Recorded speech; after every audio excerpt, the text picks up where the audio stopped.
तो genus name का जो फर्स्ट लेटर होगा should be written in capitals, उसके बाद स्पीशीज नेम का जो फर्स्ट लेटर होगा should be written in small letter.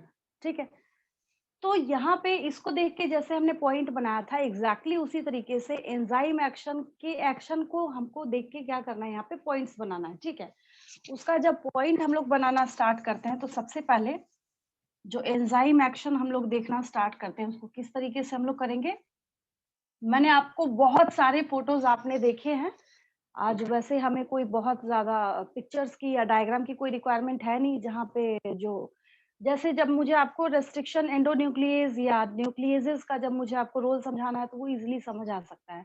जितनी फोटोज आपने देखी आपको बहुत अच्छे तरीके से क्लियर हो गया होगा कि मैं क्या बोलना चाह रही हूँ, एंजाइम किस तरीके से काम करता है। उसमें आपने क्या देखा था, मैंने आपको लॉक एंड की रिलेशनशिप समझाया था, जिसको समझने के लिए एज फॉर एग्जाम्पल अगर मैंने यहाँ पे ऐसा ऐसा ऐसा ऐसा ऐसा ऐसा ऐसा ऐसा कोई शेप दे दिया है एंजाइम का, तो इसका यहाँ पे ये मतलब निकल के सामने आता है कि स्लॉट में फिक्स होने वाला जो क्या होगा,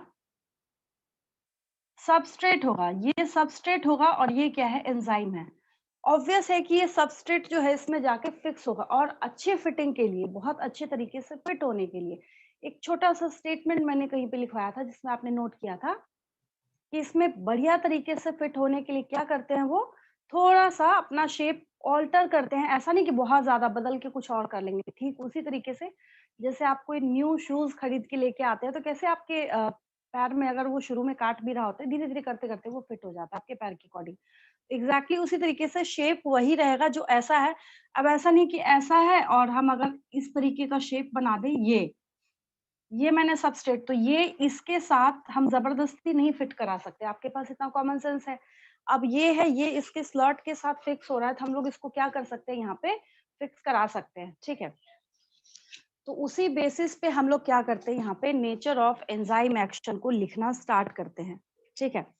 अब क्या है, इसके बेसिस पे हम लोग क्या लिख सकते हैं, तो देखिए रटना नहीं है, क्या लिखेंगे हम, सबसे पहले जो सबस्ट्रेट है वो एंजाइम के एक्टिव साइट के साथ बाइंड करता है। हिंदी में बोला मैंने क्या बोला अभी, सबसे पहले जो सबस्ट्रेट है ये एंजाइम के अब जहां पे फिट हो रहा है, जहां पे अटैच हो रहा है, दिस दिस दिस दिस ऐसे करके अगर हम देखते हैं, ये क्या है, इसका एक्टिव साइट है। क्या है, एक्टिव साइट है, ठीक है।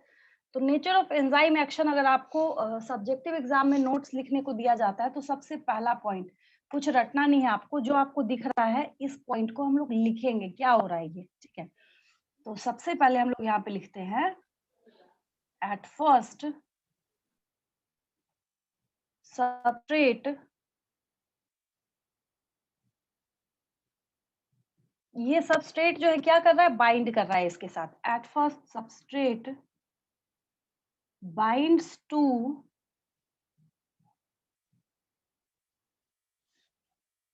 active site of binds to active site of enzyme, active site of enzyme. जब 12th क्लास में जब आप जाएंगे, जब मैं आपको रेप्लिकेशन बनाना स्टार्ट करूंगी, रेप्लिकेशन का क्या मतलब है, ये रहा डीएनए, धीरे धीरे क्या होगा, ये नीचे से यहाँ से ओपन होगा, फिर हेलिकेज को, इतने सारे वहां पे एंजाइम के नेम आएंगे ना, कि जिसकी वजह से ये पूरा जो प्रोसेस है वो परफॉर्म हो सकता है। साइमल्टेनियसली बहुत सारे एक साथ काम कर रहे होते हैं, ऐसा नहीं कि अकेला मिलके कोई काम कर लेगा, तब हम वहां पे उस तरीके से बात करेंगे। तो ये जो था, ये कॉन्सेप्ट था, उसके बेसिस पे हमने यहाँ पे एक पॉइंट बनाया है नेचर ऑफ एंजाइम एक्शन के लिए, जहाँ पे मैंने आपको एक बात लिखी है, सबसे पहले जो सबस्ट्रेट है वो एंजाइम के एक्टिव साइट के साथ बाइंड करता है। एंजाइम के किसके साथ बाइंड करता है, वो एक्टिव साइट के साथ बाइंड करने का काम करता है, ठीक है। अब देखिए, अब मैंने आपको एक बात बताई कि जैसे ये बाइंड करेगा, the binding of the binding of substrate to the enzyme, the binding of substrate to the enzyme triggers या इंड्यूसेस, जो लिखना लिखिए, ट्रिगर्स टू, क्या करेगा ये,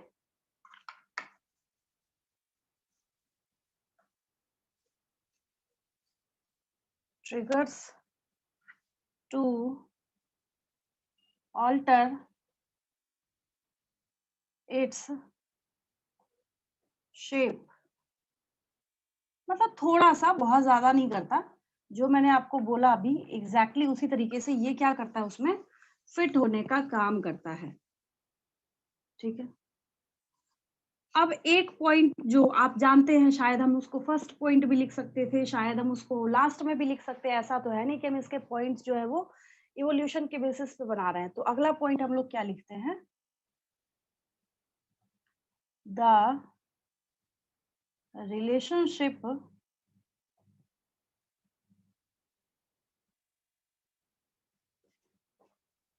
between enzyme and substrate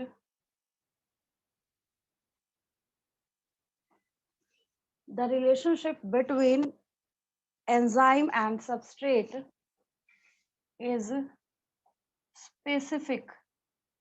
कैसा होगा ये, स्पेसिफिक होगा।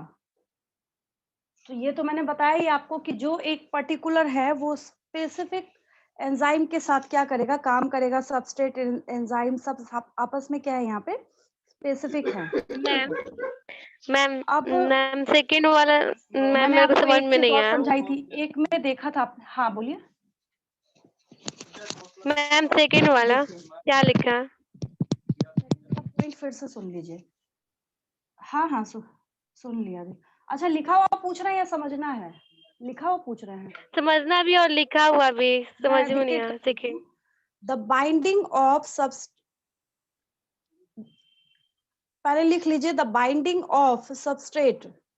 अब देखिए मैंने क्या लिखा है, इधर देखिए, दोनों एक साथ हो जाएगा। मैंने क्या बोला, द बाइंडिंग ऑफ सबस्ट्रेट, हम बाइंड करा रहे हैं। चलिए ठीक है, लिख रहा है the binding of substrate, substrate को बिठा दीजिए किसके साथ, टू द एंजाइम, एंजाइम के साथ। ये क्या हो गया, बाइंड कर गया।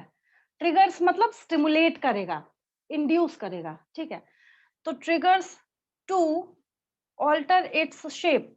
अब ये क्या करता है, दोनों मिलके यहाँ पे फिटिंग बनाते हैं। जैसे कैसे शूज लेके आते हैं तो नहीं भी फिट हो, आप जाते हैं दुकान वाले के पास, आपको बोलता है आप ना एक काम कीजिए, 15 दिन आप पहन के घूमिए, अपने आप ठीक हो जाएगा। कहता है ना कि ये थोड़ा सा फैल के क्या होगा, आपके पैर के शेप के अकॉर्डिंग अपना शेप अक्वायर कर लेगा। तो वही मैंने लिखा है कि उसके अकॉर्डिंग ये थोड़ा सा अपना शेप क्या करता है, ऑल्टर कर लेता है। अब समझ आया, जैसे आप नए कपड़े खरीद के लेके आते हैं, आपने साइज मंगाया, साइज आपका बड़ा आ गया, आप जाते हैं टेलर के पास, क्या बोलते हैं उसको, कहते हैं ये ना हमारे साइज का ऑल्टर कर दीजिए। सेम वही चीज मैंने यहाँ पे बोली, बट बहुत ज्यादा नहीं होता। ये मैंने वही पिछले केस में समझाया था, बहुत ज्यादा नहीं होता। ऐसा नहीं है कि उसका शेप ऐसा था तो आप इस वाले को इसमें फिट कराने की कोशिश कीजिएगा तो नहीं होगा। अगर आपके शूज का साइज जो है वो 5 नंबर का, आप 7 नंबर लाके जबरदस्ती का फिट करने की कोशिश कीजिएगा तो नहीं होगा उसमें। एग्जैक्टली उसी तरीके से बहुत माइन्यूट होता है, बहुत थोड़ा सा जो ऑल्टर यहाँ पे शेप इसका होगा भी बहुत माइन्यूट होता है, बहुत थोड़ा सा होता है। वीना आप पूछ रहे हैं, शायद अब समझ आया आपको, ओके मैम, थैंक यू। हाँ, क्लियर है? Yes ma'am. हाँ ठीक है, चलिए अब नोट कर लीजिए, अगला पॉइंट हम लोग लिखने जा रहे हैं।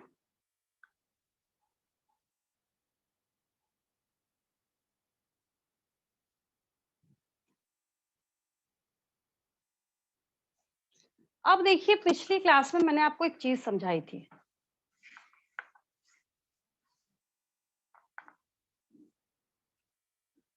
रटना कुछ भी नहीं है, कहने को बायोमोलिकुल्स है बट वैसा कुछ भी नहीं है इसमें। आप लोग अपने कॉन्सेप्ट के बेसिस पे ही लिख रहा है। इट्स डिनोशन ऑफ एंजाइम, किसका डिनोशन है, एंजाइम का है। ठीक है, एंजाइम का जब ये डिनोशन है तो क्या बनाया हमने, एंजाइम को सबस्ट्रेट के साथ हम जोड़ रहे हैं। क्या बना, ES कॉम्प्लेक्स बना। क्या बना? ES कॉम्प्लेक्स बना। इसमें किसी को कोई दिक्कत नहीं, ठीक है। ES कॉम्प्लेक्स बना तो क्या हुआ? प्रोडक्ट बना। क्या हुआ? प्रोडक्ट बना। यहाँ पे मैंने प्रोडक्ट लिख दिया, ठीक है।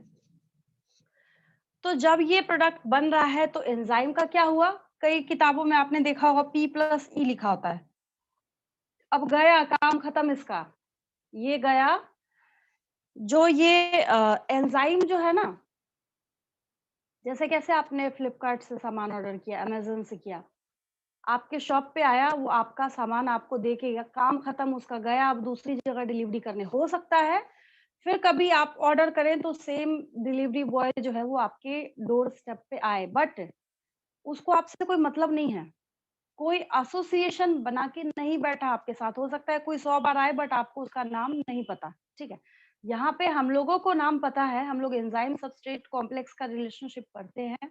ये भी देखते हैं कि ये स्पेसिफिक है, बट हम इनके पॉइंट ऑफ व्यू से देख रहे हैं, ठीक है।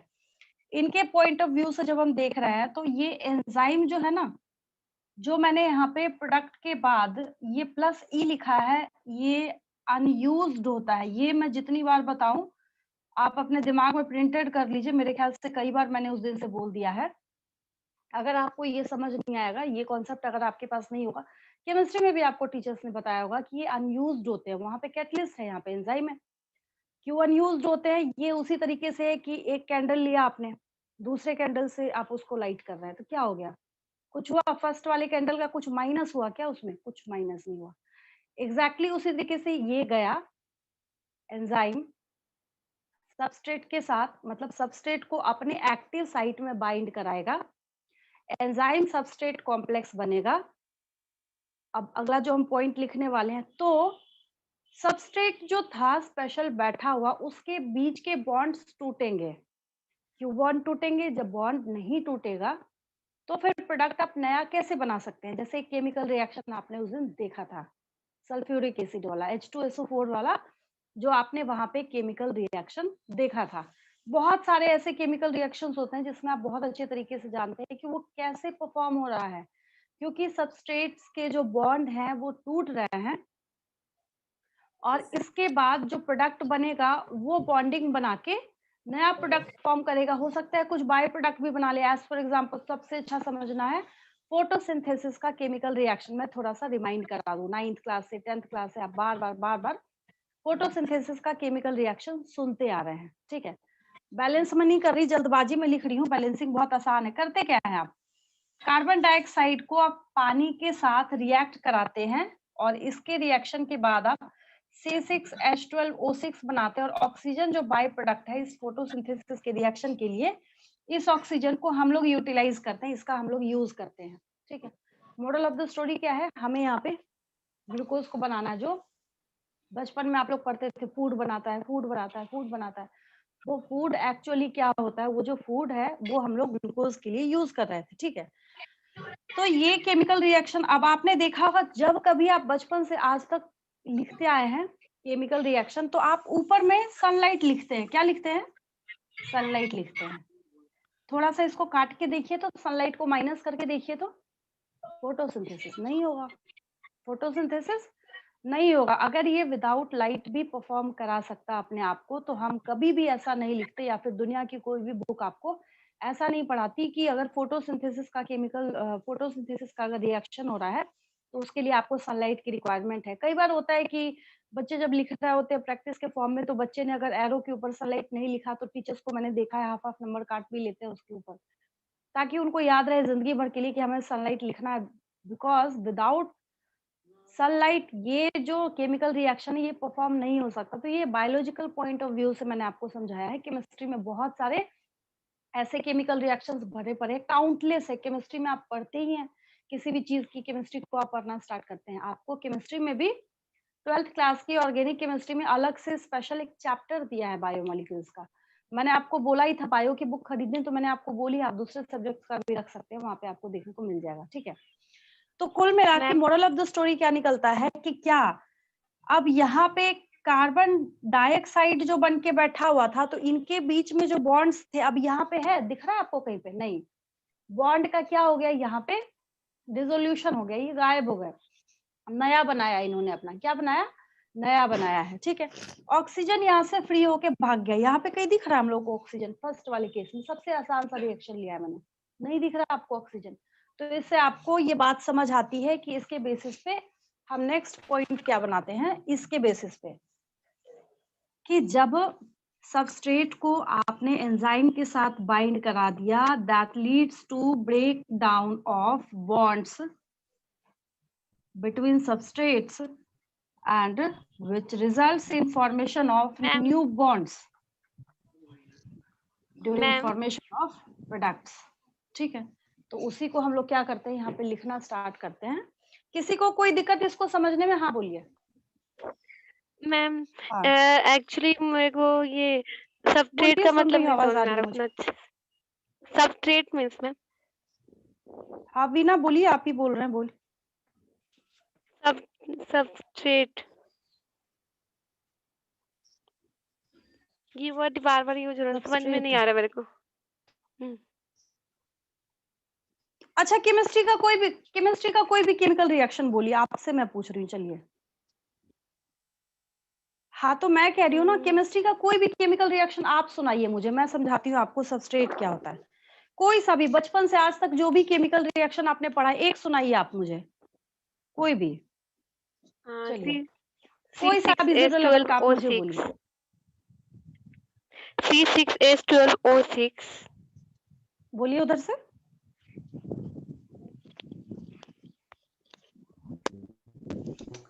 सबसे आप वो ग्लूकोज है, मैं बोल रही हूँ मुझे केमिकल रिएक्शन सुनाइए, कोई सा भी बचपन से आज तक जो भी पढ़ा है केमिकल रिएक्शन, मतलब कुछ आप ऐड करेंगे, नया कुछ बनाएंगे, वैसा मुझे कुछ सुनाइए, कोई भी केमिकल रिएक्शन बोलिए। H2 plus O2 is 2O। Veena जल्दी बोलिए, कितना टाइम लगेगा? मैम बोल रही हूँ H2 plus O2 is 2O। अच्छा ठीक है, ठीक है। आपने हाइड्रोजन को ऑक्सीजन के साथ मिलाया तो पानी बन गया, यही बोला ना आपने? हाँ सुन लिया, हाँ सुन लिया मैंने। तो इस केमिकल रिएक्शन में आपने H2 के साथ O2 को कंबाइन कराया तो आपने पानी बनाया, बात समझ आई आपको? इतना समझ आ रहा है इस केमिकल रिएक्शन से? क्लियर है? यस और नो बोलिए उधर से, ठीक है। अगर मेरा क्वेश्चन अब ये है कि आपने H2O कैसे बनाया, अब आंसर दीजिए, अब आंसर दीजिए उधर से, H2O कैसे बनाया? हाइड्रोजन के साथ ऑक्सीजन कंबाइन करके। मेरा हाइड्रोजन ऑक्सीजन को कंबाइन करके। वाटर को कैसे फॉर्म किया है, कैसे बनाया है? हाइड्रोजन और ऑक्सीजन को कंबाइन करके, ऐड करके। बस आपने आंसर दे दिया।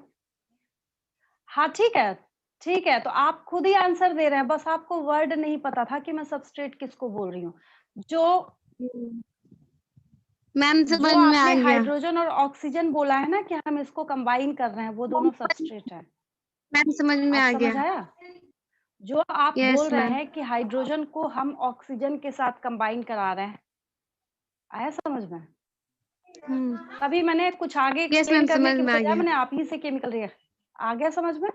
हम यहाँ पे हाइड्रोजन और ऑक्सीजन के लिए, मतलब जिस चीज में कुछ जोड़ना है हमें और नया प्रोडक्ट हमें बनाना है, वो सबस्ट्रेट्स हैं, वो क्या है? आ गया समझ में? Yes, आगे मैम। Yes, मैम आप लास्ट लोग में जो आपके पास एंजाइम कॉन्सेप्ट था, रहता है बस वो आप ये मैम नहीं समझ कभी रहे थे खत्म नहीं सबस्ट्रेट होता है। बोलते किसको है। ठीक है, चलिए हम लोग आगे लिखना स्टार्ट करते हैं, जिसके लिए हम लोग स्टेटमेंट देते हैं अब यहाँ पे। चलिए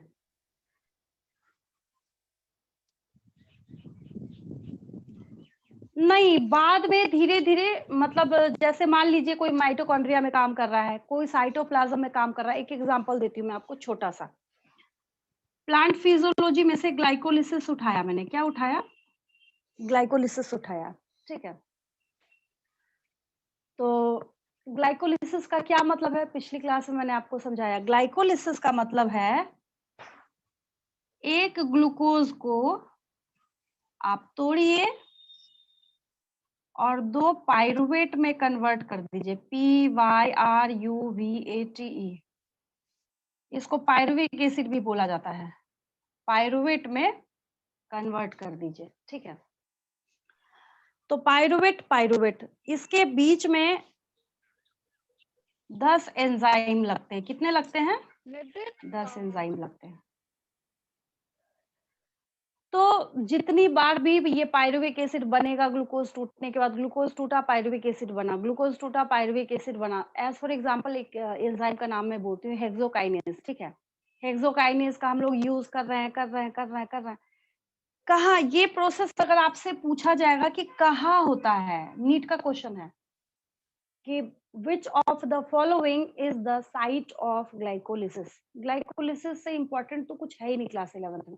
ह्यूमन फिजियोलॉजी है, ऐसा नहीं कि इंपॉर्टेंट नहीं है, बट ह्यूमन फिजियोलॉजी आपको बहुत अच्छे से समझ आती है, प्लांट फिजियोलॉजी समझ नहीं आती। मोस्टली होता है बहुत सारे बच्चों को, मतलब अगर मेजोरिटी निकाल के देखा जाए तो 70% बच्चे ऐसे होते हैं जिनको जूलॉजी पसंद होता है। 30% बच्चे ऐसे होते हैं जो बॉटनी पढ़ लेते हैं, इंटरेस्ट पता नहीं, मुझे तो आज तक नहीं पता चला कि बॉटनी में किसी को इंटरेस्ट कैसे आता है। मतलब माय पर्सनल ओपिनियन जो है मैं उसको बता रही हूँ।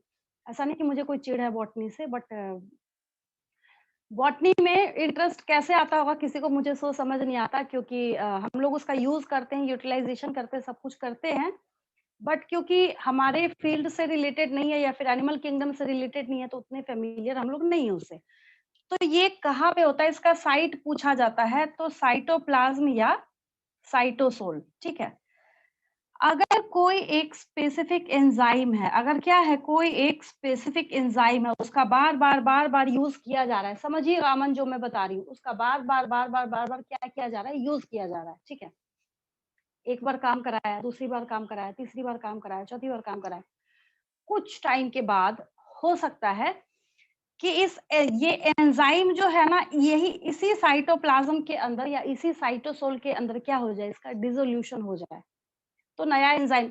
What are enzymes? अगर हम ऐसे समझ के देखिए, अगर आप इसको और थोड़ा सा डेप्थ में जाके देखिए, एंजाइम्स क्या है, हम ऐसे सोचना स्टार्ट करते हैं, तो हम एक स्टेटमेंट लिखते हैं। जिस दिन से मैंने एंजाइम्स पढ़ाना स्टार्ट किया, मेरे ख्याल से 1000 टाइम्स मैंने आपको ये बातें बता रखी है। Enzymes are proteinaceous in nature, पढ़ते हैं हम लोग, ठीक है। प्रोटीन का क्या मतलब है? प्रोटीन का मतलब है एमिनो एसिड्स का चेन। एमिनो एसिड का बॉल बना दीजिए, एमिनो एसिड का क्वाटरनरी स्ट्रक्चर बना दीजिए, एमिनो एसिड का टर्शरी स्ट्रक्चर बना दीजिए। हो सकता है कि बॉडी में कुछ ऐसे मतलब इन्वायरमेंट फॉर्म हो जाए, कुछ ऐसे कंडीशंस आ जाए आप ही की बॉडी के अंदर कि आपका जो ये एंजाइम है ना, इसका बॉन्ड टूट जाए, डीएक्टिव हो गया, डिसोल्यूशन हो गया इसका वहीं के साइटोप्लाज्म में। तो जैसे ही रिक्वायरमेंट होगी, तो वो जो फिजियोलॉजी सेट है आपकी बॉडी की या प्लांट के बॉडी की, उसके अकॉर्डिंग फिर वो फॉर्म कर लेता है। अमन समझ आया आपको या और समझाऊं? समझ यस आया मैम, आ आपको? गया मैम। लेकिन एक पर्टिकुलर केमिकल रिएक्शन के बाद हम बोलते हैं कि वो अनयूज्ड है। वो एंजाइम की स्टोरी है, उसकी हिस्ट्री है, उसकी जर्नी है, क्योंकि वो भी क्या है, ऐसा तो है नहीं कि पत्थर का बन के आया कहीं से। सिंपली एंजाइम्स, हाँ, प्रोटीनेशियस इन नेचर।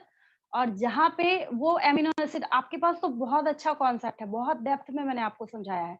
आपको पता है कैसे बॉन्ड फॉर्म होता है, कैसे टूटता है, क्या होता है। जैसे हमारे माउथ का सिलिवरी अमाइलेज है, सबके माउथ में क्या है, एंजाइम क्या है, सिलिवरी अमाइलेज है, ठीक है। पता चला कि आपका जो ऑप्टिमम टेम्परेचर है ना 37 डिग्री सेंटीग्रेड का, मैंने एक एक्सपेरिमेंट भी समझाया था एक दिन आपको।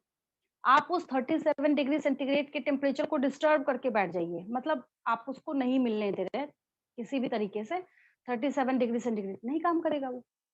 जब आपने बहुत ज्यादा उसको ऑल्टर कर दिया, बहुत ज्यादा डिस्टर्ब कर दिया, तो डीनेचर हो जाएगा। डीनेचर होगा तो ऐसा थोड़ी कि डेथ हो जाएगी हमारी। फिर हमारे बॉडी को रिक्वायरमेंट होगी, 37 डिग्री सेंटीग्रेड का टेम्परेचर मिलेगा, फिर से बनेगा वो। उस तरीके से वो क्या करेगा, काम करेगा। तो सब तो केमिकल रिएक्शन से आपस में यहाँ पे कंबाइन होते हैं। और अमीनो एसिड तो इतना ज्यादा इंपॉर्टेंट है, कहा जाता है क्या सच है, अब तो प्रूफ हो चुका है। इवोल्यूशन ऑफ लाइफ है, इवोल्यूशन ऑफ जो लाइफ है वो अमीनो एसिड के फॉर्मेशन से स्टार्ट हुआ है। किससे स्टार्ट हुआ है? अमीनो एसिड के फॉर्मेशन से स्टार्ट हुआ है वो, ठीक है। तो अब हम लोग आगे बढ़ते हैं, काफी डिस्कशन हो गई और मेरे ख्याल से कॉन्सेप्ट भी आपको समझ आ गया होगा जो मैं बताने की कोशिश कर रही हूँ। तो अब हम लोगों को क्या लिखना है, तो ये एक मैं दे दूंगी आपको असाइनमेंट क्वेश्चन में कि mention the site of occurrence या synthesis formation of pyruvate from glucose या फिर ग्लाइकोलिसिस। ऐसे इसको ग्लाइकोलिसिस नहीं बोलना चाहिए था, ग्लूकोलिसिस बोलना चाहिए था। ग्लूकोज टूट रहा है, लाइसिस मतलब टूटना, लाइसिस मतलब टूटना। अब ये किसी किताब में नहीं लिखा है, आप मत लिख दीजिएगा जाके एग्जाम में कि इसको ग्लाइकोलिसिस नहीं बोलना चाहिए, ग्लूकोलिसिस बोलना चाहिए। ये मेरा पर्सनल ओपिनियन है कि ग्लाइकोलिसिस सुन के फर्स्ट टाइम दिमाग में किसी भी बच्चे के आता है, कहीं ऐसा तो नहीं कि ग्लाइकोजन टूट रहा है यहाँ पे, तो ऐसा नहीं है। यहाँ क्या टूटता है, ग्लूकोज टूट रहा है, तो सीधा सीधा लिख देते तो बच्चों को और अच्छा समझ आता। तो खैर कोई बात नहीं, ये एक बहुत इंपॉर्टेंट क्वेश्चन है, जैसे मैंने आपको बोला है, आप ढूंढेंगे आपको जरूर मिल जाएगा कहीं ना कहीं किसी ईयर के क्वेश्चन में। ग्लाइकोलिसिस का साइट ऑफ अकरेंस तो बहुत ज्यादा पूछा जाता है पूरे प्लांट फिजियोलॉजी में, जिसमें सबसे ज्यादा दम है ना, वो एक यही इकलौता टॉपिक है ग्लाइकोलिसिस। इसके बाद तो टाइम ही नहीं लगना है समझने में।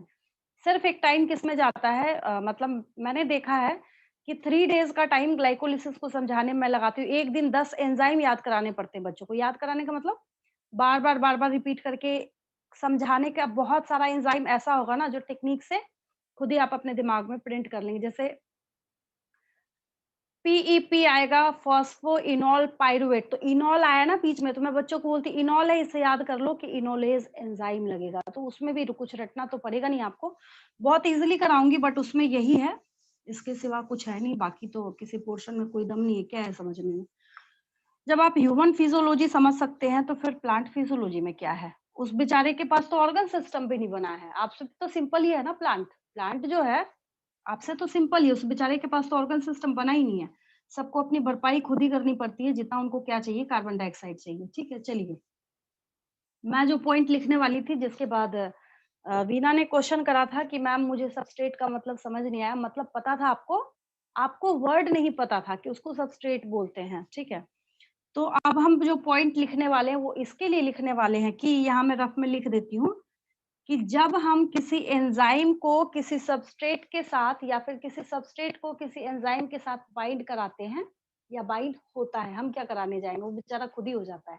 ठीक है, तो जब कोई सबस्ट्रेट किसी एंजाइम के साथ बाइंड करता है तो क्या होता है, जब प्रोडक्ट्स बनते हैं और ये एंजाइम भाग गया यहाँ से, ठीक है, अनयूज्ड है ये, तो जब कोई प्रोडक्ट बनता है तो पुराने जो बॉन्ड्स थे, पुराने जो सबस्ट्रेट के बॉन्ड्स थे, जैसे कैसे एग्जांपल दिया कि हमने हाइड्रोजन को ऑक्सीजन के साथ कंबाइन कराया तो H2O बना दिया, आप ही का एग्जांपल ले रही हूँ मैं, ठीक है, और अच्छे से समझ आएगा। तो क्या H2 और O2 जो अलग अलग था बैठा हुआ, वो वहां बॉन्ड लेके बैठे हुए थे।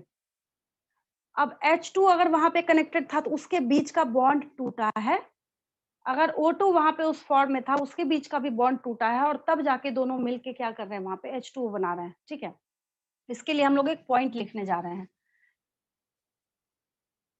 During any enzyme induced chemical reaction, during any enzyme induced chemical reaction,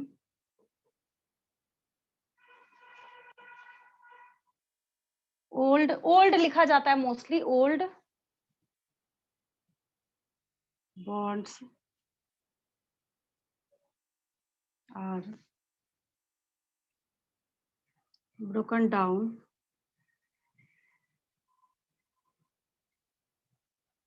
and new bonds are formed during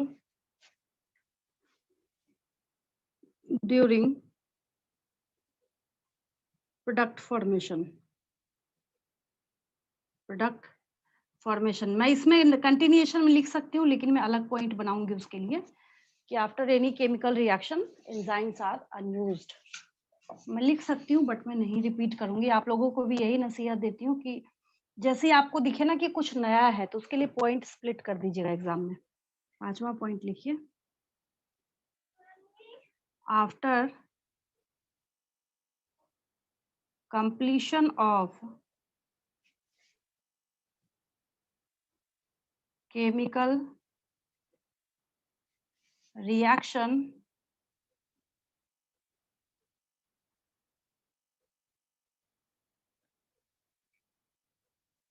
enzymes are free because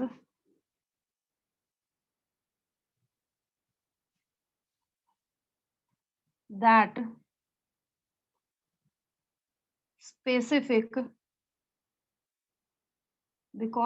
specific enzyme is unused। चलिए हो गया, लिख लिया यहाँ तक।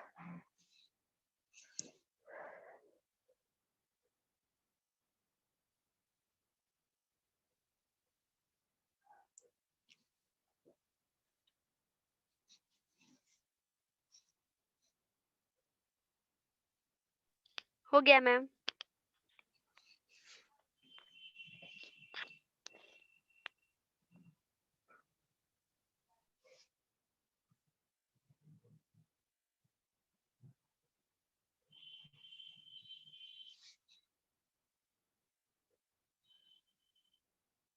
चलिए अब ये नीचे वाला है, ये स्टोरी आपने खूब सुन रखी है, अच्छे से लिख सकते हैं। एंजाइम को हमने सबस्ट्रेट के साथ बाइंड कराया, एंजाइम सबस्ट्रेट कॉम्प्लेक्स बना, इसके बाद प्रोडक्ट बनता है। प्रोडक्ट के बनने के बाद P+E लिखेंगे, ऐसे E+P लिखा रहता है बुक्स में, बट अगर हम P+E लिखें तो ज्यादा अच्छा है। P+E, और ये जो एंजाइम है ये बाद में जाके फ्री हो जाता है। बाद में जाके क्या होता है? फ्री हो जाता है। इसको लिख लीजिएगा, फिर मैं इसको रब करके इसलिए लिख लीजिएगा क्योंकि अभी वो स्मार्ट बोर्ड तो है नहीं कि मैं बैक करके पीछे पेज पे चली जाऊंगी, तो आप लोग अच्छे से लिख लीजिए इसको। फिर मैं उसके बाद फैक्टर्स अफेक्टिंग एंजाइम पे चलती हूँ, उसके बाद कैटेगरीज ऑफ एंजाइम, बस इतना हो ही गया है। मैम। इसको कीजिए। हो गया हो गया मैम। मैम।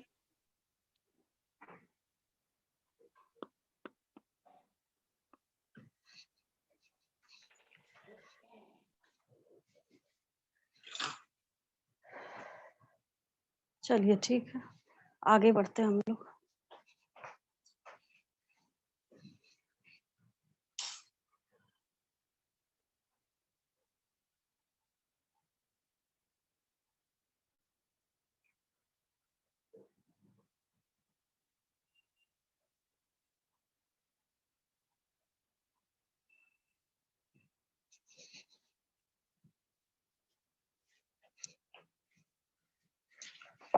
अब हेडिंग दे दीजिए, फैक्टर्स अफेक्टिंग एंजाइम एक्टिविटी। समझिए, इसमें किसी को कुछ रटना पड़ा? ये जो मैंने आपको टॉपिक समझाया, इसमें मुझे नहीं लगता किसी बच्चे को कुछ रटना पड़ा हो। बहुत इजीली आपने समझा होगा और समझ के आपको लिखना है, तो रटने की अगले टॉपिक में भी कोई रिक्वायरमेंट नहीं है। तो हम लोग यहाँ पे अब जैसे हम बात करते हैं फैक्टर्स अफेक्टिंग एंजाइम, ये आप खुद से बता सकते हैं। देखिए छोटा सा एग्जांपल देती हूँ। हम लोगों ने बहुत डिस्कशन करी इसके ऊपर कि अगर हम 37 डिग्री सेंटीग्रेड से ऊपर कर दें तब भी सलीबरी एमाइलेज काम नहीं करेगा। अगर हम 37 डिग्री सेंटीग्रेड से नीचे कर दें तब भी वो क्या होगा? इनएक्टिव हो जाएगा। तो बहुत सारे हमने क्या करे हैं, फैक्टर्स देखे हैं। अब इसका ये मतलब है, मोरल ऑफ द स्टोरी ये निकलता है कि अच्छा हमें ये बात समझ आ गई है कि अगर हम कोई स्पेसिफिक टेम्परेचर किसी चीज को देते हैं, किसी चीज को मतलब यहाँ पे एंजाइम से मतलब है, तभी एंजाइम काम करेगा। अगर हम उस टेम्परेचर को डिस्टर्ब कर देंगे तो हमारा एंजाइम काम नहीं करेगा।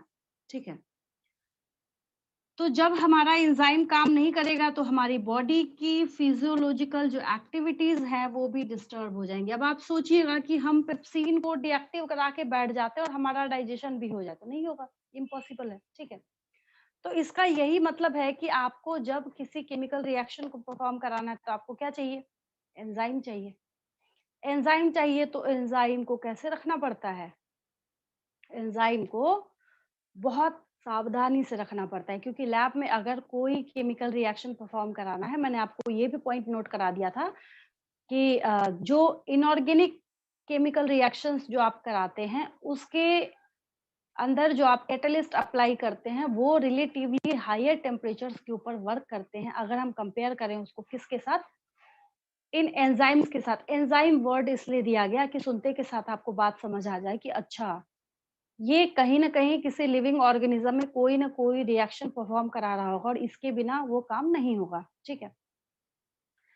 तो पहला आपको टेम्परेचर समझ आ गया कि अच्छा, हमें समझ आ गया कि टेम्परेचर को हम ऊपर-नीचे, अप डाउन डिस्टर्ब कर रहे हैं तो एंजाइम काम नहीं करेगा, ठीक है? दूसरी चीज़ पीएच की है। अब आप बोलेंगे पीएच हमें समझ नहीं आ रहा। एग्ज़ाम्पल ले लीजिए। पीएच अगर आपको समझ नहीं आ रहा तो जैसे आपने क्वेश्चन आंसर खुद कर रखा है, मैंने आपको बोला था what are the differences between pepsin and trypsin. अब मैं बहुत ज़्यादा नहीं लिखूँगी, लिख चुकी हूँ, आपने भी नोट करके रखा हुआ है, ठीक है?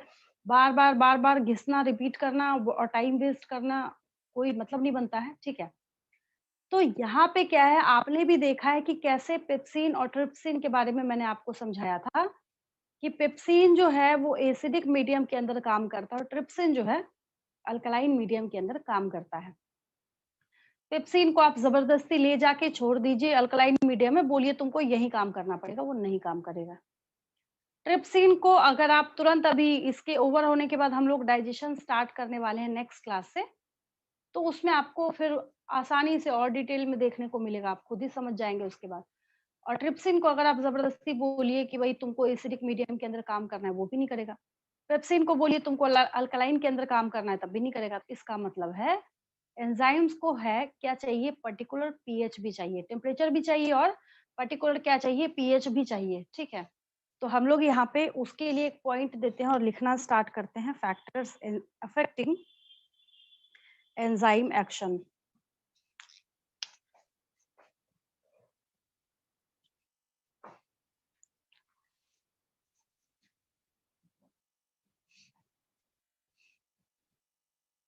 Factors affecting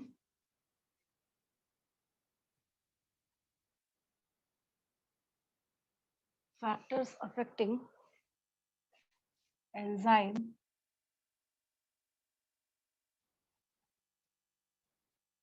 activity. Factors affecting enzyme activity. पहला दे दीजिए, सबसे पहला टेम्परेचर।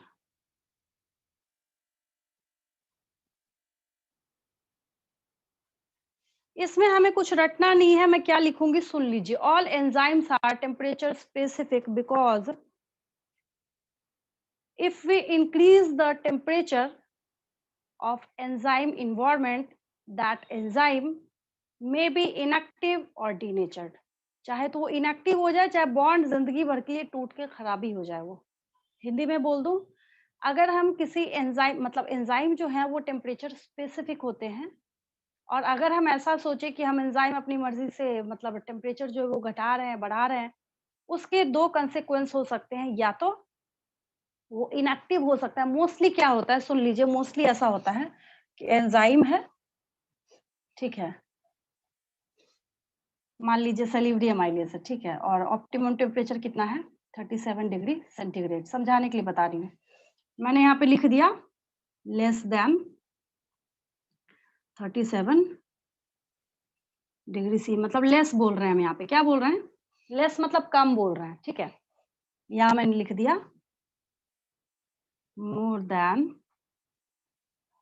37 डिग्री सेंटीग्रेड, मोर बोल रहे हैं यहाँ पे। मोस्टली क्या होता है, लेस वाले पे इनएक्टिव होता है। दोनों में फर्क है, बता रही हूँ क्या फर्क है, कहीं ऐसा ना हो कि आप इनएक्टिव और डीनेचर को एक समझ जाए। फर्क है दोनों में, ठीक है, बता रही हूँ। कहीं ऐसा ना हो कि आप इनएक्टिव और डीनेचर को एक समझाए। अगर मोर होगा तो ये डीनेचर्ड हो जाएगा। और क्या है सो सुनिए, इनएक्टिव का मतलब है बैठा हुआ चुपचाप, काम नहीं कर रहा है, नहीं मिल रहा टेम्परेचर, नहीं काम करेंगे। बहुत ठंड होती है, आपको लाख अलार्म बजे कुछ हो, आप बंद करके सो जाते हैं, आपकी बॉडी के एंजाइम्स इनएक्टिव होते हैं। साइंटिफिक रीजन ये है, बतौलेबाजी आप जितनी बना लीजिए उसकी कमी नहीं है। बट रीजन ये है क्योंकि ठंड के सीजन में ये होता है, हमारी बॉडी के बहुत सारे एंजाइम्स हैं इनएक्टिव स्टेट में होते हैं। आपको नींद भी ज्यादा आती है, बहुत ठंडा कर दीजिए एसी गर्मी के टाइम में, बोलेंगे भाई गर्मी लग रही, नींद नहीं आ रही, नींद नहीं आ रही, बढ़ा लीजिए एसी का टेम्परेचर, कर दीजिए 16 पे। थके हुए भी है, ठंडा भी कर दिया पूरा, तुरंत आपको नींद आ जाएगी। ठीक है, एंजाइम्स जो आपकी बॉडी के होते हैं ना, वो सारे आराम से बैठना शुरू कर देते हैं। कहते हैं भाई हम नहीं काम कर सकते इस टेम्परेचर पे, इतने कम टेम्परेचर पे हम तो काम नहीं कर सकते हैं। ठीक है, अब ऐसा भी नहीं हो कि 0 डिग्री पहुंचा दीजिए आप, तो बेचारा वो भी फिर डिनेचर्ड होगा, बट हम यहाँ पे कुछ लेस टेम्परेचर की बात कर रहे हैं। ठीक है, तो क्या होगा, ये इनएक्टिव हो गया। मोस्टली ऐसा होता है, मैं मोस्टली की बात कर रही हूँ। अब ऐसा नहीं कि बहुत कम पे आप लेके चले गए।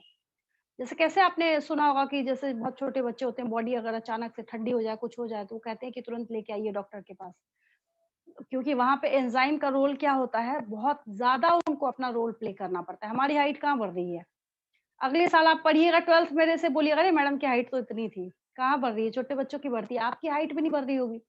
आप अभी 11th पढ़ रहे हैं मेरे से, आपकी फोटो लगी हुई है, 12th में पढ़िएगा, अच्छा ये वही बच्चा है, ऐसा तो नहीं शक्ल बदल जाएगी, या फिर कुछ ऐसा एंजाइम एक्शन हुआ कि आप देखने में नहीं, पहचान में नहीं आएंगे। लिमिटेड है, यही तो पढ़ा है आपने प्लांट्स और एनिमल के बीच में डिफरेंसेस, कि वहां पे लिमिटलेस है और आपके अंदर क्या है, लिमिट्स है उस चीज की। ठीक है, तो तभी मैं यहाँ पे ऑप्टिमम की बात कर रही हूँ, तो ये इनएक्टिव हो जाएगा। और यहाँ पे आप 40 डिग्री के ऊपर दे दीजिए, स्पेसिफिक एनसीईआरटी ने लिख रखा है कि 40 डिग्री तक ही ये काम कर सकते हैं। और जहाँ पे एक्सेप्शनल एग्जाम्पल था, मैंने आपको वो लिखवा रखा है, अगर आपको याद नहीं है मैं याद दिला देती हूँ आपको। मैंने टैग पॉलीमरेज का एग्जाम्पल बताया है, जिसको थर्मस एक्वेटिकस नाम के बैक्टीरिया से आइसोलेट किया जाता है। क्यों? क्योंकि बैक्टीरिया को जाना जाता है हायर टेम्परेचर पे सर्वाइव करने के लिए, और आप जब थोड़ा हाईर टेम्परेचर पे भी लैब में एक्सपेरिमेंट कर रहे होंगे, तो वो डीएनए के रेप्लिकेशन वगैरह के काम में अपना रोल करा सकता है। तो हमने दिमाग लगा के वहां से उसको आइसोलेट कराया है बायोटेक में एक्सपेरिमेंट्स कराने के लिए। बट इनएक्टिव का मतलब है वो बैठ गया चुपचाप। डीनेचर्ड का क्या मतलब है? डीनेचर्ड का मतलब है enzymes are proteinaceous in nature. ये रहा, क्या है ये, what are these, amino acid, amino acid, amino acid, amino acid, amino acid. ठीक है, जब ये सारे अमीनो एसिड्स हैं तो ऑब्वियस है कि इन सब के बीच में क्या है, पेप्टाइड बॉन्ड है। क्या है? पेप्टाइड बॉन्ड है। ठीक है, बॉन्ड टूट गया, बॉन्ड क्या हुआ, टूट गया। पहला वाला अमीनो एसिड बोला भाई मैं चला अपने रास्ते ही चला गया उधर घूमने, दूसरा वाला कहीं और चला गया, तीसरा कहीं और चला गया, चौथा कहीं और चला गया। अब कोई कॉम्बिनेशन नहीं है, जहां मर्जी वहां गए। अमीनो एसिड का बहुत सारा, बहुत जगह पे बहुत तरीके से यूज होता है, हम लोग आगे जाके पढ़ेंगे। कुल मिला के ये सारे क्या है, अमीनो एसिड्स हैं। जब पूरा कंप्लीट बॉन्ड टूट गया, खत्म हो गया, उसकी आइडेंटिटी जब खत्म हो गई है ना, तो हम बोलते हैं एंजाइम डीनेचर्ड हो गया। ठीक है, तो ये सारा जो ड्रामा है ये किसका चल रहा है, टेम्परेचर का चल रहा है। किसका चल रहा है? टेम्परेचर का चल रहा है। तो इसकी वजह से हम क्या स्टेटमेंट बना रहे हैं यहाँ पे, enzymes are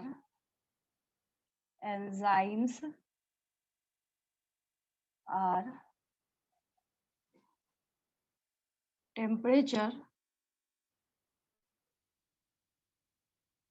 specific. Enzymes are temperature specific.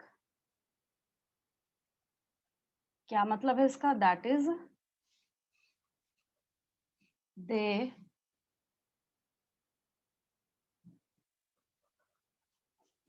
work their best on only particular or specific temperature. अभी भी समझ नहीं आया, एग्जाम्पल लिख देती हूँ। बताइए कैसे बोलते हैं सबकी बायोमोलिक्यूल्स चैप्टर टफ है? टफ लग रहा है किसी को? किसी को लग रहा है टफ? आप में से बोलिए, उधर से रिप्लाई कीजिए। कोई ऐसा बच्चा बच्ची जो भी हो, कोई ऐसा हो जिसको लग रहा हो कि टफ है? किसी को लग रहा है टफ बायोमोलिक्यूल्स? बहुत स्मूथली, शुरू वाला तो ऐसी कहानी की तरह निकल गया, अभी भी चल रहा है। क्या टफ है? कुछ नहीं है इसमें। ठीक है, समझते जाइए आराम से, जो समझ है आपके पास कॉन्सेप्ट उसके बेसिस पे लिखते जाइए। अब एग्जाम्पल लिख रहे हैं हम लोग, इसका क्या लिख रहे हैं? एग्जाम्पल्स, मतलब एक एग्जाम्पल दे देती हूँ। एग्जाम्पल्स क्या लिखूं? एग्जाम्पल तो भरते रहिए बैठ के। हाँ चलिए, वेरी गुड। तो एग्जाम्पल जब हम लोग लिखना स्टार्ट करते हैं तो सबसे आसान वाला उठा लीजिए। As for example, salivary amylase bracket में present in saliva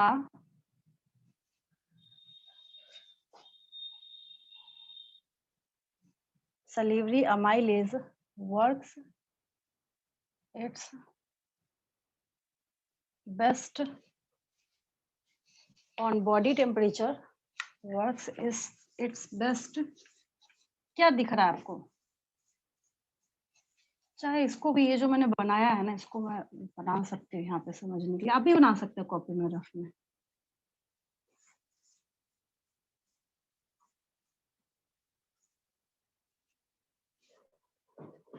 It's best on body temperature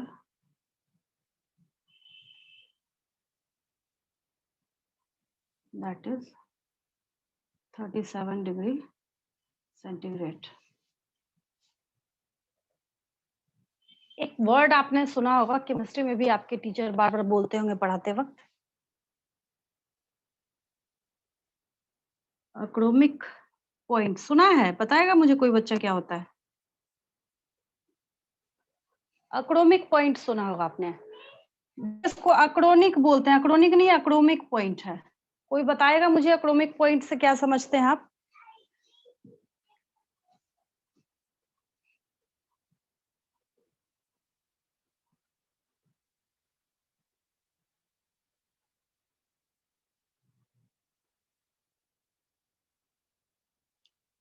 देखिए, बहुत अच्छा समझिएगा, अक्रोमिक पॉइंट नहीं पढ़ा है आपने, सुना जरूर होगा, ध्यान नहीं दिया होगा, क्योंकि हर टीचर अपना बेस्ट ही देते हैं। देखिए 37 डिग्री सेंटीग्रेड है ना, बहुत ध्यान से समझिएगा, थोड़ा सा रत्ती भर से डिफरेंस। 37 डिग्री सेंटीग्रेड से क्या है ना, हम थोड़ा सा ऊपर जाते हैं और यहाँ थोड़ा सा नीचे जाते हैं। हो सकता है कि 37 डिग्री सेंटीग्रेड से ना हम बहुत ज्यादा ऊपर नहीं गए, ठीक है, हम यहाँ पे ऐसे तो फीवर वाली कंडीशन होती है, हमें पता है, 38 कर दिया हमने, मान लीजिए, सपोज कीजिए, इधर हमने 36 कर दिया, ठीक है। अगर इस पॉइंट के ऊपर हम गए, अगर हम इस पॉइंट के ऊपर गए तो एंजाइम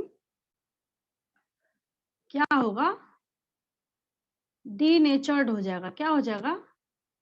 डीनेचर्ड हो जाएगा। अगर हम इस पॉइंट के नीचे गए तो एंजाइम क्या हो जाएगा? डीएक्टिव हो जाएगा। क्या हो जाएगा? डीएक्टिव हो जाएगा। तो इसका मतलब कुल मिला के ये खिड़की, ये विंडो इतना है, विंडो कितना है? इतना है। एज फॉर एग्जाम्पल, अभी भी समझ नहीं आया, ठीक है, दूसरा एग्जाम्पल लीजिए। आप कोई फॉर्म फिलअप करना चाहते हैं, ठीक है, 1 जनवरी से डेट निकला उसका भरने का, 1 जनवरी से, 1 जनवरी को जैसे 31 दिसंबर का बीता, 12:01 हुआ, वो उतनी सेटिंग करके रखते हैं कि आप 12:01 से भर सकते हैं, ठीक है। यहाँ से विंडो दिया गया आपको 5 जैन तक का, ठीक है। 5 जैन का जैसे ही 12 बज के, मतलब लास्ट वाला जो 12 बजेगा ना, जब वो खत्म हो जाएगा, जैसे ही वो 12:01 AM होगा ना 6 जैन का, आप वो फॉर्म नहीं भर सकते। क्या बोला जाता है? भाई विंडो कितना है निकलता है, फॉर्म तो पूछते हैं ना हम, कितने दिन का विंडो है फॉर्म भरने, कहते हैं भाई 5 दिन भरना है भर लो, उसका टाइम नहीं मिलेगा। कोई बोलते हैं 10 दिन है, 10 दिन भरना है भर लो, फिर आपको टाइम नहीं मिलेगा। इसका क्या है विंडो कि अगर फॉर्म वाला एग्जांपल मैंने क्यों दिया, ताकि आपको ये बात समझ आए कि उसमें अगर 1 सेकंड एक्स्ट्रा जोड़ देंगे आप काम नहीं कर सकते, आप फॉर्म नहीं भर सकते। इधर आप 1 सेकंड कम भी 11:59 PM पे अगर जाइएगा ना, 1 जनवरी मैंने लिखा, 31 दिसंबर को 11:59 PM पर भी आप लाख कोशिश कीजिएगा ना, 10 लैपटॉप खोल के बैठ जाइए, आप नहीं फॉर्म भर सकते, ठीक है। तो ये बीच का जो विंडो आपको मिल रहा है ना, यहाँ पे जितने देर में ये काम कर सकता है, अपर ये पॉइंट है, यहाँ तक ये काम कर सकता है, लोअर ये पॉइंट है, ये यहाँ तक काम कर सकता है, इसको हम अक्रोमिक पॉइंट बोलते हैं। क्या बोलते हैं? अक्रोमिक पॉइंट बोलते हैं। खैर नहीं था यहाँ पे इस चैप्टर में, इस बुक में, बट आपको समझ तो आया ना उतने से मतलब है। एटलीस्ट नीट के एग्जाम में क्वेश्चन पूछा जाएगा, सॉल्व तो कर सकते हैं कि अपर और लोअर वो पॉइंट, या फिर अपर लोअर नहीं दिया, वो मार्जिनल टेम्परेचर है या मार्जिनल वो पीएच है जहाँ पे ये एक्टिव लास्ट टाइम हो सकता है, उस पॉइंट को हम लोग अक्रोमिक पॉइंट बोलते हैं। क्या बोलते हैं? अक्रोमिक पॉइंट बोलते हैं। ठीक है, तो एक हमने टेम्परेचर का एग्जांपल ले लिया है, दूसरा मैं पीएच लिख देती हूँ यहाँ पे। ये अक्रोमिक पॉइंट था, तो मेरे ख्याल से हर बच्चे को समझ आ गया होगा। दूसरा मैं पीएच लिख देती हूँ। अब इसी में ना पूरा स्टेटमेंट क्लास में बच्चों को लिखवा दी, जैसे आप लोग सामने बैठे रहते क्लास में। ठीक है, मैं बोलती हाँ सारे बच्चे आप ऐसा काम करो कि आप पूरा लिखो, जहां जहां टेम्परेचर है ना पीएच लिख दो। एज फॉर एग्जाम्पल मैं पढ़ के बताती हूँ। Enzymes are pH specific, temperature की जगह क्या कर दिया मैंने? पीएच कर दिया। Enzymes are pH specific, that is they work their best on only particular or specific pH। कितना आसान है। ठीक है, फिर एग्जाम्पल में मैं आपको लिख दूंगी, as for example the enzyme pepsin works its best only in acidic medium while the enzyme trypsin works its best in only alkaline medium. हो गया, बस खत्म। तो अब हम लोग क्या करने जा रहे हैं, इसको कॉपी करके पीएच वाला लिखने जा रहे हैं। चलिए पीएच का लिखते हैं हम लोग, क्योंकि एक अभी कॉम्पिटिटिव इनहिबिटर रह रहा है, वो भी मुझे आपको समझाना है। दूसरा लिख लीजिए यहाँ पे पीएच का पॉइंट। चलिए हम लोग लिखना स्टार्ट करते हैं। लिखिए, वही कॉपी कर रही हूँ ऊपर वाला, जानबूझ के स्टेटमेंट नहीं चेंज कर रही अपने मन से कि आपको कुछ टफ लगे। Enzymes are pH specific, enzymes are pH specific, that is they work,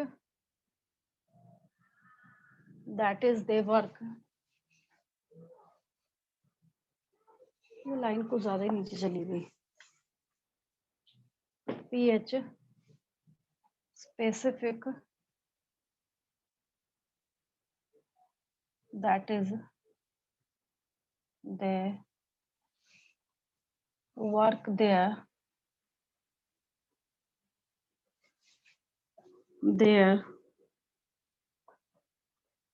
best on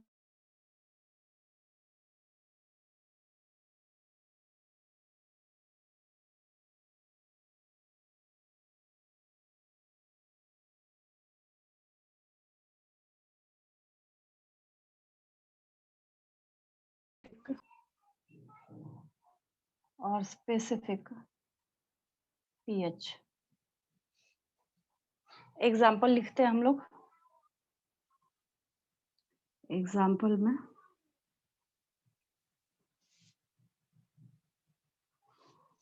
पहला पेप्सिन, ठीक है, पहला पेप्सिन लिखा हमने और दूसरा लिख दिया यहाँ पे trypsin.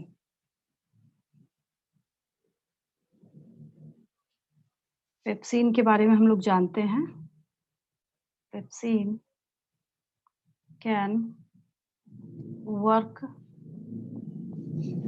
Only, pepsin can work only in optimum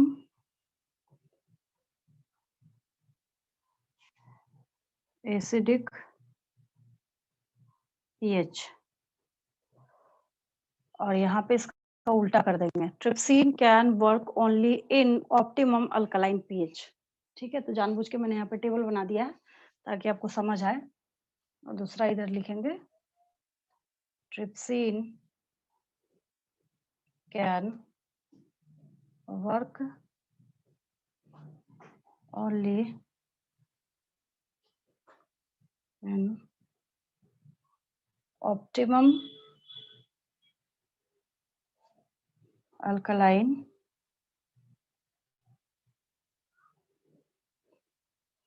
pH, alkaline pH. ठीक है, इसको नोट कर लीजिए। अब मुझे कॉम्पिटिटिव इनहिबिटर समझाना है आप लोगों को। एक कंसंट्रेशन भी है, कंसंट्रेशन ऑफ सबस्ट्रेट्स भी बता देती हूँ आपको। हो गया इसको पहले मैम। नोट कर लीजिए। हो गया मैम।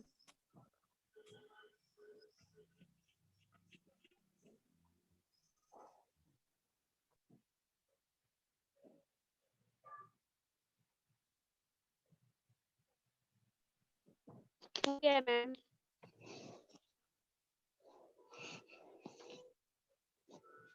चलिए ठीक है, इसको रब कर देते हैं।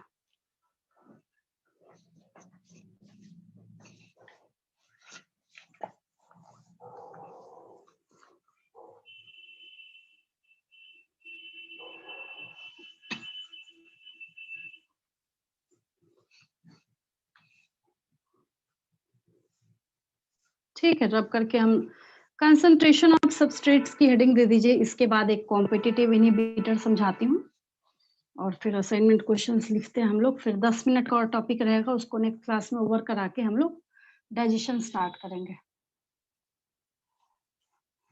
क्योंकि कॉम्पिटिटिव इनहिबिटर समझने में भी टाइम लगेगा आपको।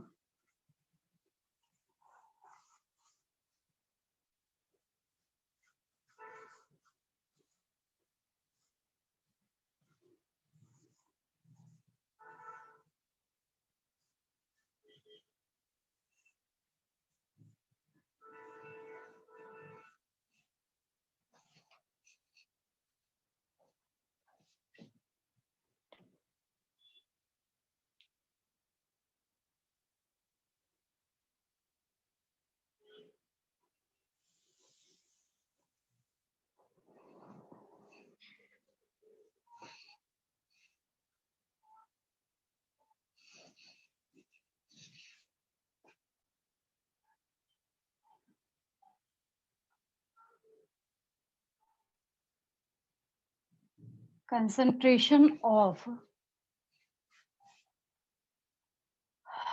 substrates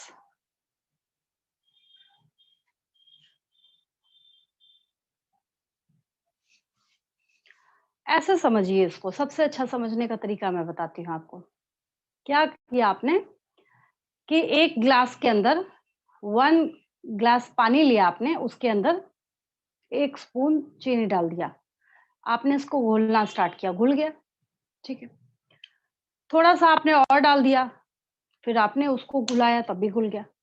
अब आप क्या कर रहे हैं कि आधा ग्लास पानी है आपके पास, हाफ ग्लास क्या है आपके पास, पानी है, इतना। पता चला यहाँ तक शुगर भर दिया।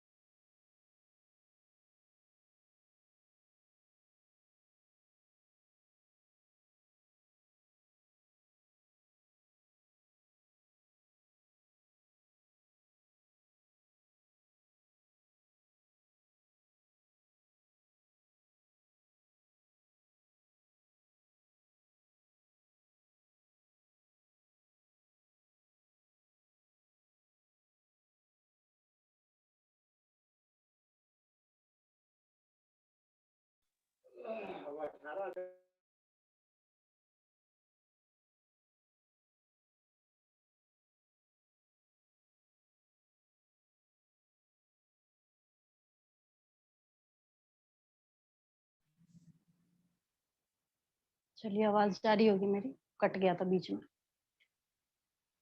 तो यहाँ पे जैसे आपको मैंने बोला, जैसे मैंने आपको एक छोटा सा एग्जांपल दिया कि आप क्या कर रहे हैं, शुगर मॉलिक्यूल्स अगर आप बहुत ज्यादा लेंगे तो उस वाटर में वो वहां पे नहीं घुलेगा, ठीक है। दूसरा एक एग्जांपल लेते हैं जो शायद बहुत सारे लोगों ने सुना है, बट आपको ये बात समझ नहीं आती होगी। मान लीजिए कि आपने सोचा कि हमें ना अपना वेट कम करना है, डाइटिंग करनी है हमें। आप गए डाइटिशियन के पास, ठीक है। डाइटिशियन आपसे पूछेगा आप ऐसा क्या खाते हैं कि आपका वेट इतना बढ़ गया? आप बोलेंगे हम कुछ नहीं खाते हैं, हम तो 2 बार ना बहुत एकदम जमा के खाते हैं, हम 2 बार 2 टाइम्स खाते हैं ओनली, बट हम एकदम भरपेट खाते हैं, इतना ही खाते हैं हम। डाइटिशियन आपको क्या सलाह देगा या देगी, जो भी डाइटिशियन हो, बोलेगी नहीं आपको ना छोटे-छोटे मील्स जो है ना, हर 1 घंटे पे खाना है। अब आप बोलिएगा ये कैसा पागल डॉक्टर है, मैं गया था वेट कम करने के लिए पूछने के लिए और ये है कि हमें दिन में 10 बार खाने की सलाह दे रहा है। रीज़न सुन लीजिए, उसका रीज़न क्या है, होता क्या है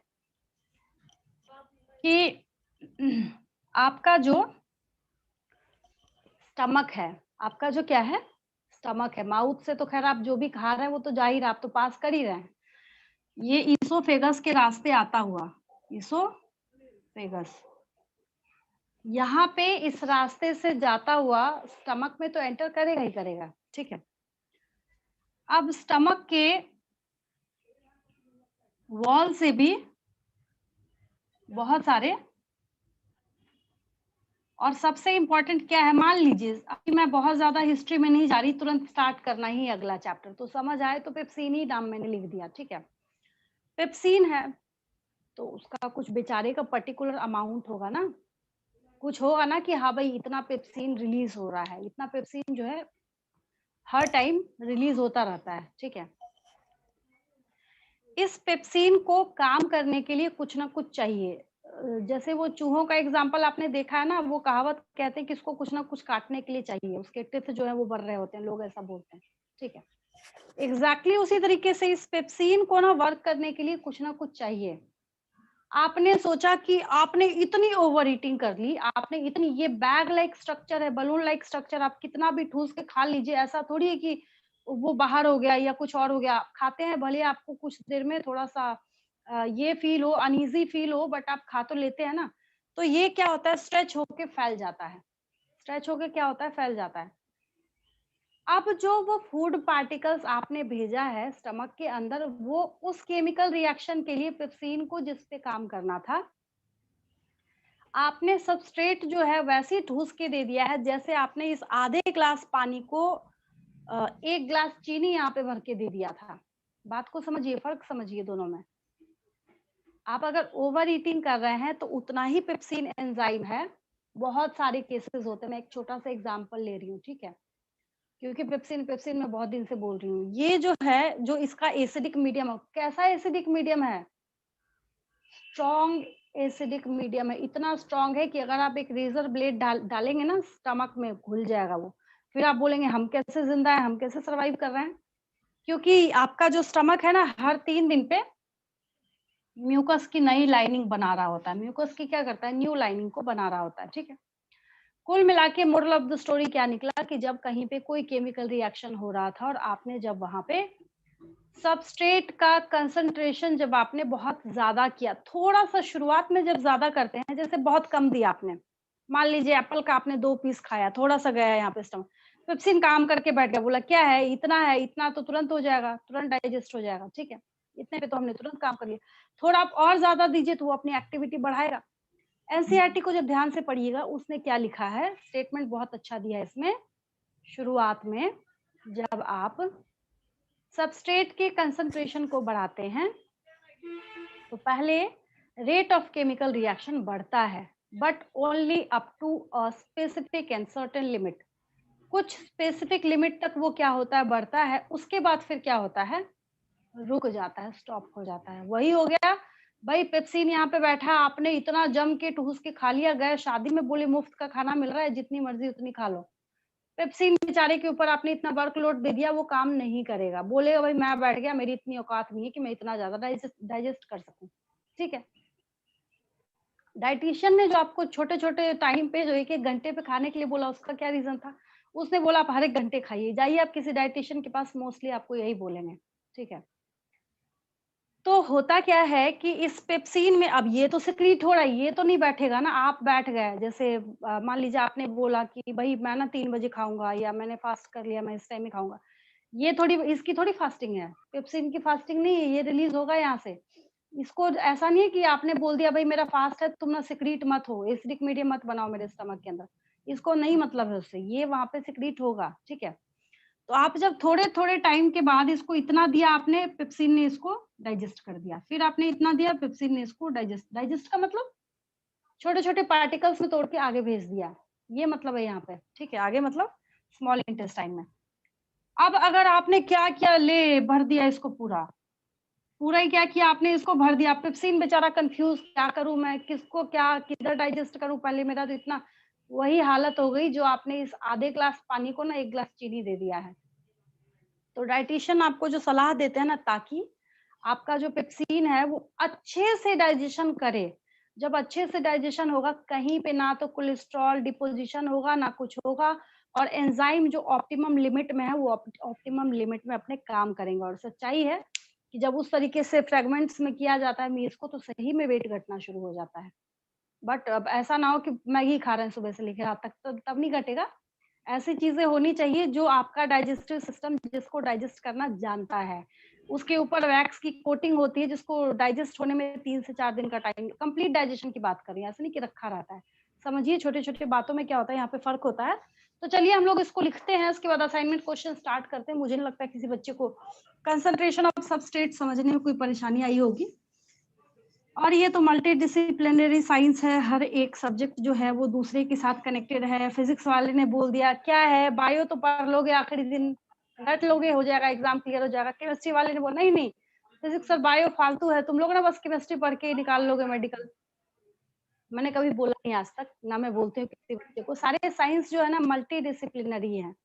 केमिस्ट्री में जैसे 12th में आप बैठेंगे, आपको वहाँ पे बायोमोलिक्यूल्स पढ़ना पड़ेगा। कैसे नहीं पढ़ाएगा वो आपको? DNA is the giant molecule, ठीक है?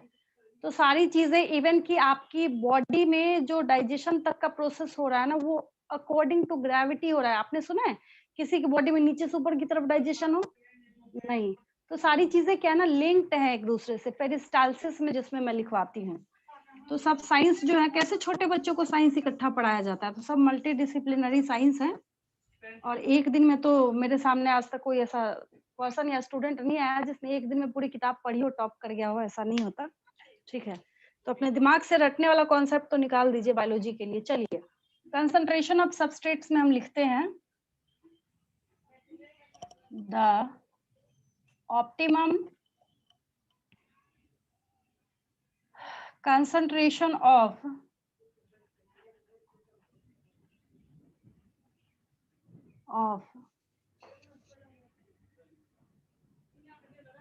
substrates are required for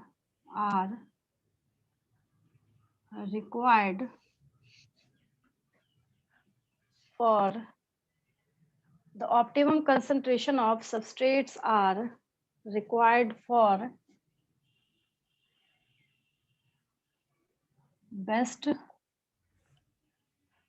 working of any enzyme. Slight increasement of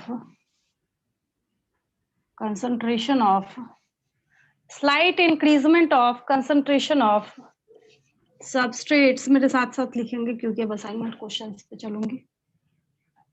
Of substrates, slight increasement of concentration of substrates during any chemical reaction at first acquires its maximum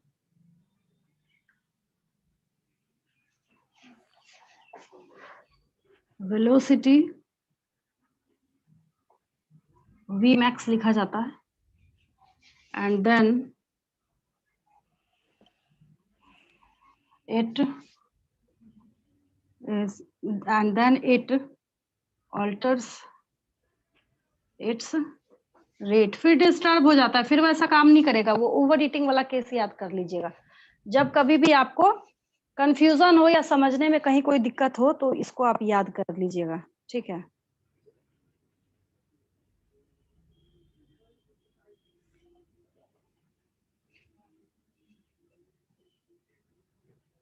Then alters its rate during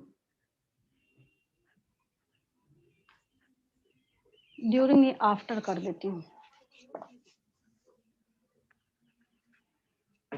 after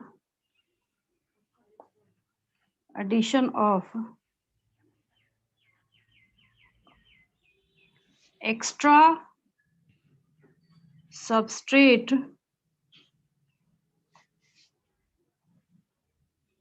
molecules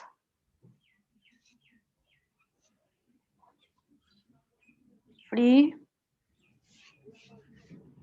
enzymes for binding with that extra substrate. After addition of extra substrate molecules, chemical reaction में या खाने वाला example ले लीजिएगा, आपने extra substrate डाल दिया, बहुत ज्यादा आपने फूड पार्टिकल वहां पे दे दिया स्टमक को, free enzymes for binding with that extra substrate are absent. है ही नहीं बेचारा, कहाँ से काम करेगा, वो हाथ खड़े कर देगा अपने, बोलेगा कि मैं नहीं कर सकता। ठीक है, आपने मेरे साथ ये लिख लिया होगा, मैं असाइनमेंट क्वेश्चन की तरफ मूव कर रही हूँ। असाइनमेंट क्वेश्चन मेरे साथ साथ लिखिएगा।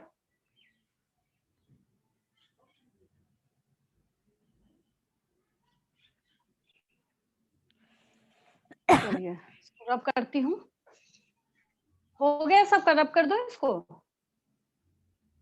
क्या लिखा है हिंदी में मैं बता देती हूँ कि सबसे पहले हमने क्या किया, एक ऑप्टिमम कंसंट्रेशन दिया तो सबस्ट्रेट बहुत अच्छा काम करता है, थोड़ा सा स्लाइट इंक्रीजमेंट करेंगे तो ठीक ठाक काम करता है, थोड़ा सा बढ़ेगा, पहले मैक्सिमम वेलोसिटी एक्वायर करेगा, उसके बाद वो अपने रेट को ऑल्टर कर लेगा। क्या होगा, क्यों होता है ऐसा? ऐसा इसलिए होता है कि हम जितना सबस्ट्रेट उसको ठूस ठूस के भर भर के दे रहे हैं ना, वो बेचारा है ही नहीं एंजाइम वहां पे, काम कहाँ से करेगा, ये रीजन है बस। ठीक है, चलिए असाइनमेंट क्वेश्चंस लिखते हैं। पहला क्वेश्चन लिखिए। पहला क्वेश्चन सिर्फ एक क्लासिफिकेशन बचा है जिसमें से लाइगेज वगैरह, लाइगेज है, आइसोमेरेज मैंने समझा रखा है, लाइगेज उसमें 10 मिनट का टाइम जाएगा, उसके बाद फिर मैं क्या करूंगी, आपको डाइजेशन एंड एब्जॉर्प्शन जो चॉइस थी आप लोगों की उसको मैं स्टार्ट करा दूंगी। ठीक है,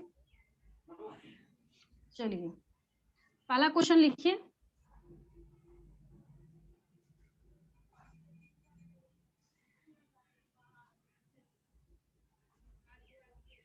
write a note on पहला question, write a note on factors affecting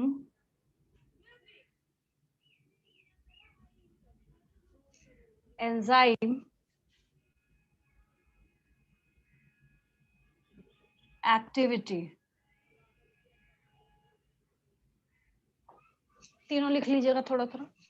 दूसरा question, which specific medium is required for best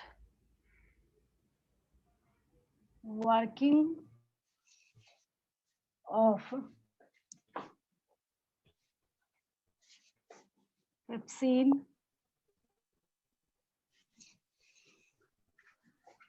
दोनों का पूछ रही तो आर कर देती हूँ यहाँ पे। mediums are required for best working of pepsin and trypsin। एक में एसिडिक लिख लीजिएगा, एक में अल्कलाइन लिख लीजिएगा। तीसरा question, what do you understand by Vmax। चौथा question,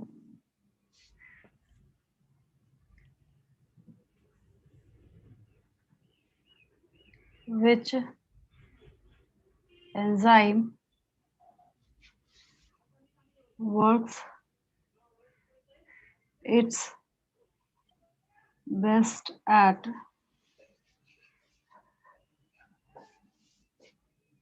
body temperature 37 degree centigrade, क्योंकि दूसरे ऑर्गेनिज्म का भी आप समझ सकते हैं, तो ह्यूमन समझ जाइए 37 डिग्री से। 5वां क्वेश्चन, राइट, शायद पहले भी दिया है मैंने आपको, ये प्रैक्टिस हो जाएगा। Write a note on enzyme substrate complex. 6वां क्वेश्चन लिखिए, what happens to the enzyme after any chemical reaction. कुछ नहीं लिखना, enzymes are unused.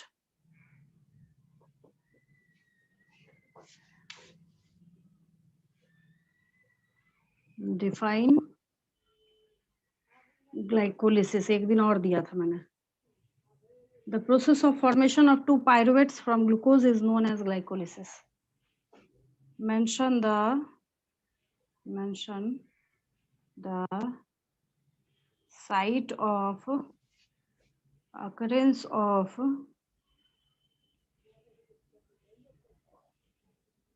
Glycolysis. Cytosol लिखिएगा, ग्लाइकोलिसिस।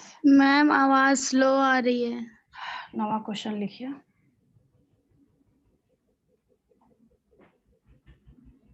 विच नेटवर्क एरर होगा, मुझे अच्छी से आ रही है आवाज आपकी, नेटवर्क एरर होगा। Which enzyme regulates protein digestion in stomach। ठीक है, लास्ट क्वेश्चन लिख लीजिए, 10th क्वेश्चन। इसका आंसर वही है, प्रोटीन डाइजेशन इन स्टमक दिया है ना, पेप्सिन हो जाएगा। लास्ट क्वेश्चन लिखिए, what do you understand by the term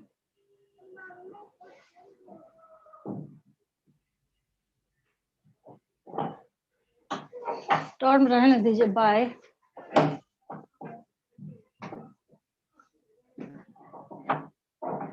EP. ये आपको बताना पड़ेगा कि जब केमिकल रिएक्शन हो गया है और प्रोडक्ट फॉर्म हो गया है, तो एंजाइम जो रहता है उसके साथ फिर तो भाग ही जाता है, ये वहां से रिलीज हो जाता है, उसको हम लोग ईपी बोलते हैं। ठीक है, किसी को कोई डाउट है पूछ लीजिए, नहीं तो मैं लीव करती हूँ। मैम लास्ट वाले क्लास में जो लाइगेज बताए थे ना, वो थोड़ा सा हो गया, लिख लिया क्वेश्चंस आपने, लीव करूं मैं? फिर से है वो, फिर से पढ़ना है अमन। वो जो लाइगेज जो है ना, अभी एक वो टॉपिक बचा है 10 मिनट का, उसमें मुझे लाइगेज बताना है, रेस्ट्रिक्शन एंडोन्यूक्लियस बताना है, आइसोमरेज बताना है, समझ रहे हैं, हाइड्रोलेजेस बताना है, मतलब क्या काम है उसका, वो तो मैंने ऐसे ही थोड़ा सा बता दिया था बीच में। ठीक है, ओके मैम। नेक्स्ट क्लास में हमें डिटेलिंग करनी है उसकी। ठीक है, कुछ समझ नहीं आया तो इतना याद रखिएगा, जैसे फेविकॉल जोड़ता है वैसे लाइगेज भी जोड़ने का काम करता है, बस। ठीक, thank you ma'am. Thank you ma'am.